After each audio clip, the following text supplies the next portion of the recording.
काल काही लोकांनी पत्रकार परिषद घेतली. खरं म्हटलं तर मी याच्यावर बोलणार नव्हतो, परंतु माझा नावाचा उल्लेख दोन मंत्र्यांनी आणि त्याचबरोबर आमदारांनी केला म्हणून स्पष्टीकरण करणं गरजेचं होतं. आश्चर्य आहे की ओपनमधून उभ्या राहिलेल्या आपल्या सौभाग्यवतींना ओबीसीचा कुणबी दाखला घेऊन त्यांना अध्यक्ष करण्याच्या बाबतीमधला निर्णय झाला. खरं म्हटलं तर राजकारणामध्ये निष्ठावंत आणि गद्दार यांची उपमा घेतली तर काही लोक शरद पवारांच्या आशीर्वादाने राष्ट्रवादीतून राजकारणात प्रवेश झाले. आणि एवढंच नव्हे तर आमदारांनी उद्धव ठाकरे त्यांच्याशी गद्दारी झाली, उद्धव ठाकरेंच्या पक्षाची गद्दारी केली, आता एकनाथ शिंदे च्या असलेल्या पक्षाची गद्दारी करताय. म्हणजे गद्दारांनी आम्हाला सांगू नये, आम्ही निष्ठावंत आहोत. शरद पवारांच्यावर असलेली निष्ठा या आजही अनेक आमिषे येताना सुद्धा आम्ही कायम ठेवली आणि ती कायम राहिली. आम्हाला अभिमान आहे आम्ही या नेत्याचा कार्यकर्ता असलेला. स्वर्गीय अजितदादा पवार यांना आम्ही शब्द दिला होता, त्याप्रमाणे जिल्ह्यामध्ये आम्ही या अजितदादा गट आणि शरद पवार पक्ष एकत्रितपणे आम्ही निवडणुका लढवल्या. आणि या निवडणुकीमध्ये आपण सांगतात म्हणून कोरेगाव मतदारसंघामध्ये फक्त आपले 3 सदस्य निवडून आले, बाकी सगळे आमचे आले. 3मध्ये सुद्धा एक आमच्यातल्या अंतर्गत कुरबुरीमध्ये झाला नसता तर आपण फक्त 2 पुरतं मर्यादित राहिला असता. मग आपण प्रीपोल अलायन्स केलं म्हणून सांगता. मग या प्रीपोल अलायन्समध्ये आपण भाजपच्या बरोबर प्रीपोल अलायन्स करता कोरेगावमध्ये, आणि ज्या उमेदवार निवडून आले त्या उमेदवारांच्यावर विरोधामध्ये तुम्ही उमेदवार उभा करून त्यांची मतं घेऊन भीक मागता. हा कुठला तुमचा प्रीपोल अलायन्स आहे? आमचे उमेदवार हे शिवसेना, शिंदे गट आणि राष्ट्रवादी गट आम्ही एकत्र येऊन निवडणुकीच्या अगोदर प्रीपोल अलायन्स केला होता, जसा आपण केला होता तसा. सोडा, आपण तसे कोणाचेच नाही आहे. आपण स्वार्थापोटी अहमपणामध्ये इतकं राजकारणामध्ये उरपटलेलं आहात की स्वतःच्या असलेल्या स्वार्थासाठी आपण कोणालाही डावाला लावू शकता, हा तुमचा इतिहास आहे. मग त्या प्रीपोल अलायन्समध्ये या असलेल्या राजकारणामध्ये आपण किती यश मिळवलं याचा अभ्यास घ्या. खरं म्हटलं तर सातारा जिल्हा हा शरद पवारांच्या विचाराच्या पाठीमागे उभा राहिलाच. यशवंतराव चव्हाणांच्या विचाराचा, पुरोगामी विचाराचा, शाहू फुले आंबेडकरांचा विचार ठरणारा बनला.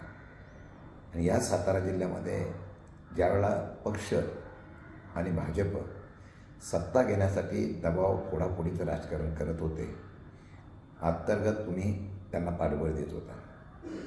एका पक्षामध्ये राहायचं आणि दुसऱ्याचा गुण गायचा, हा तुमचा इतिहास आहे. मला 2 प्रश्न फक्त या साताऱ्याच्या असलेल्या निवडणुकीतून विचारायचा. जर पोलीस प्रशासन आणि जिल्हाधिकारी प्रशासन तुमच्याबरोबर नसतं तर तुमचा अध्यक्ष झाला असता का? तुमचा उपाध्यक्ष झाला असता का? काय काय इतिहास केला तुम्ही? अगदी लता कर्णेपासून ते कामेश कांबळेपासून बापूराव शिंदेपासून अनेक लोकांना आपण गळा लावायचा प्रयत्न केला. माणसं हलत नव्हती. मग कोणाला मोका लावतो, जुन्या केसेस काढतो. काही लोकांच्या विरोधात खोट्या तक्रारी केल्या. उमेदवार सदस्य आमच्याबरोबर असतानासुद्धा तोच सदस्य अपहरण केलं म्हणजे खोटी कंप्लेंट केली. एका तक्रारीसाठी SP वाईला जा म्हणून सांगतात आणि दुसऱ्या तक्रारीला SP महाबळेश्वरला उमेदवार सदस्यांना नेतात. हा कुठला न्याय आहे? त्यामुळे तुम्ही न्यायाच्या आणि लोकशाहीच्या गोष्टी करू नका. लोकांनी सभागृहामध्ये आम्ही जाताना फार तुमचे व्यवस्थितपणे प्रशासनाला हातात घेऊन काम करत होते.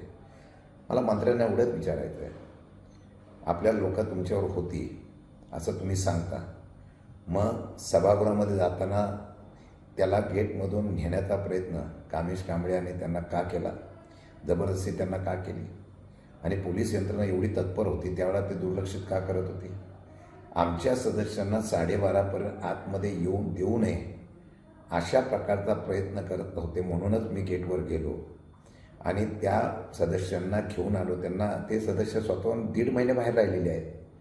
त्यांना काय, आमदारांना मला एवढंच सांगायचं, ते काय जबरदस्ती घ्यायला नव्हते, पण त्यांना गेटमधून आत येऊन द्यायचं नाही आणि 12:30च्या आत पोचून द्यायचं नाही, हे षडयंत्र तुमचं आणि पोलिसांचं होतं ना. मी गेलो म्हणून ते आत आले नाही तर तिथं त्यांना माझ्यावर झाला असतं तर निवडणूकच झाली नसती. परंतु ते केल्यानंतर गेटच्या आतमध्ये आल्यानंतर आमच्या सदस्यांना यायला बंदी आहे. परंतु तुमचे आमदार, खासदार, मंत्री, खासदार नव्हते, आमदार, मंत्री आणि त्यांच्याबरोबर बाकीचे सगळे 100 कार्यकर्ते चौथ्या माळ्यावर काय करत होते? सभागृहामध्ये जिल्हाधिकारी, निवडणूक आयोग अधिकारी असताना सुद्धा त्या निवडणूक अधिकाऱ्याच्या समोर कामेश कांबळे यांना दमबाजी कोण करत होतो? आणि हे सभागृहाच्या आतमध्ये येऊन जर त्या ठिकाणी मंत्री वगैरे त्यांना दमबाजी करत असतील आणि त्यांना सांगत होते ह्याचा हात वरती करा, हे जिल्हाधिकाऱ्यांच्या समोर घडत असेल, पोलिसांच्या समोर घडत असेल तर ते काय चुकीचं आहे? एवढं कमी का काय? या सर्व गोष्टी घडत असताना दुर्दैवाने मला सांगावं असं वाटतं, एकाला एक न्याय, दुसऱ्याला दुसरा न्याय, हे सगळं घडत असताना कामेशला मी, शंभूराजे देसाई आणि मकरम पाटलांनी जर पकडलं नसतं आणि त्याला जर बरोबर नेलं नसतं तर त्याला कोण गेटमधून पळवून देत होता? हे सगळं पोलिसांच्या समोर घडत होतं. आणि एवढं काळ तत्परता पोलीस होतं की मतदानाचा अधिकार एखाद्याला तुरुंगातून सुद्धा मतदान करायला देतो, तो अधिकार असताना जिल्ह्याच्या गेटवरूनच त्या असलेल्या सभागृहाच्या गेटवरून पोलीस बळाचा वापर करून घेऊन जात आहेत. ह्याला काय म्हणायचं? आणि म्हणून लोकशाहीच्या गप्पा मग मागू नका. आणि आपण ही जिंकली निवडणूक ही हुकुमशाही आहे आणि आपण सांगता ओबीसी समाजाचा असलेला उमेदवार ओबीसीचा असताना सुद्धा आपण उमेदवार कोण दिला? ते उभे राहिले ओपनमधून, आणि ओपनमध्ये उभं राहिल्यानंतर सुद्धा त्यांना तुम्ही ओबीसीचा दाखला म्हणून येत आहे. म्हणजे काय निवडणुकीच्या संदर्भामधून कसे दाखले घ्यायचे, कशा पद्धतीने हे करायचे, हे नवीन फंडे ह्या असे लोकप्रतिनिधींकडून पाहायला मिळत आहे. माझ्या माहितीप्रमाणे हे सगळं करत असताना या सगळ्या गोष्टीच्या माध्यमातून दुर्दैवाने सांगावं लागतं की लोकशाही संपलेली आहे. लोकशाहीच्या माध्यमातून या लोकशाहीचा गळा घोटण्याचं काम या ठिकाणी होतं आहे. ही सत्य परिस्थिती आहे. मला वाटतं की बाकीच्यांनी काय बोलायच्या गोष्टी करू नये, बाकीच्यांनी काय सांगायच्या गोष्टी करू नये. जनता आहे, जनता शून्य आहे. त्यामुळे माझ्यावर तक्रार करणे बोलले की शशिकांत शिंदेंचा जाता तिथं शेवट होतो. तुम्ही लोकशाहीतून तुमचा शेवट झालाच होता. या जिल्हा परिषदपासून तुमची उतरती कळा लागलेली आहे आणि उतरती कळा 100% होती. म्हणून जिल्हा परिषदेला आपल्याला पराभव झाला, पंचायत समितीला पराभव झाला. परंतु आज तुम्ही जिंकला, हे कपटकार असतं तो जिंकलेला. त्यामुळे असो, सातारची जनता आहे, ही सुज्ञ जनता आहे. ज्या वेळेला या देशात, ज्या वेळेला या राज्यात हुकुमशाहीचा जन्म झाला ना, इतिहास आहे, त्यावेळेला त्याचा शेवट हा लोकांनी केलेला आहे. महाराष्ट्रामध्ये छत्रपती शिवाजी महाराजांच्या काळापासून गद्दारीला थारा नसतो, गद्दारांचा कडेलोट होत असतो आणि जनता लोकशाहीतून कडेलोट करेल. म्हणजे माझ्यावर बोलताना मी एवढंच सांगेल, मी कुठे असो पण तिथं प्रामाणिक असतो. कालच्या निवडणुकीमध्ये माझा जो पार्ट होता तो मी करत होतो. पोलीस यंत्रणा बाजूला असती तर कोण जिंकलं असतं ते पण आम्ही दाखवून दिलं असतं. आणि मला वाटतं की या सर्व गोष्टीच्या घडामोडीमध्ये एकच दिसलेलं आहे की सातारची जनता आज पाठीमागं आहे. म्हणून कालपासून आम्ही कमेंट बघतोय, कालपासून जनतेचं प्रतिक्रिया बघतो. म्हणूनच ह्या लोकांना प्रेस घ्यावी लागते आणि सांगावं लागतं की लोकशाही कशी आम्ही जिवंत ठेवली. आमचा हा लोकशाहीचाच विजय आहे.